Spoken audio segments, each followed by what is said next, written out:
ক্যান্সারমারী আতঙ্ক, অনিশ্চয়তা আর সবশেষ মৃত্যু। রোগ নির্ণয়ের পর বেশিরভাগ সময় চিকিৎসকরা খুব একটা সময় পান না। তবে আজ প্রযুক্তির অগ্রগতিতে বদলাচ্ছে সেই চিত্র।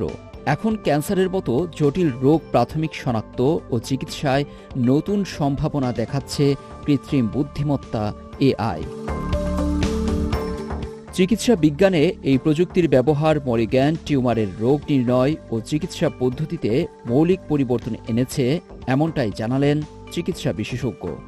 সম্প্রতি সাংহাইয়ে 2026 ওয়ার্ল্ড এআই কনফারেন্স WAIC ও গ্লোবাল এআই গভর্নেন্স বিষয়ক উচ্চ পর্যায়ের বৈঠকে অংশ নেন অধ্যাপক লিউ ইনপিং।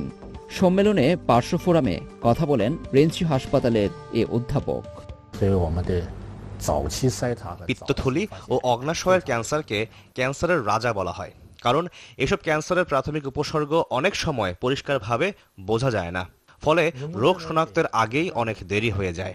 আমার মতে প্রাথমিক স্ক্রিনিং ও দ্রুত শনাক্তকরণে এআই গুরুত্বপূর্ণ ভূমিকা রাখবে।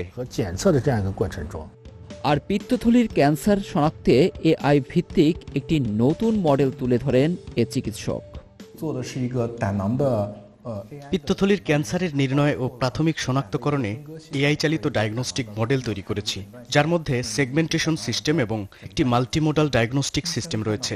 যখন চিকিৎসক contrast enhanced CT scan image দেখেন, তখন খালি চোখে তারা বিভিন্ন আভা দেখতে পান, কিন্তু এআই আরও সূক্ষ্মভাবে এবং বিশ্লেষণের জন্য সঠিক মান বের করতে পারে। মানুষ চোখ দিয়ে দেখে যে সিদ্ধান্ত নিতে পারে, তার চেয়ে আরও ভালো ফলাফল দিতে পারে এআই।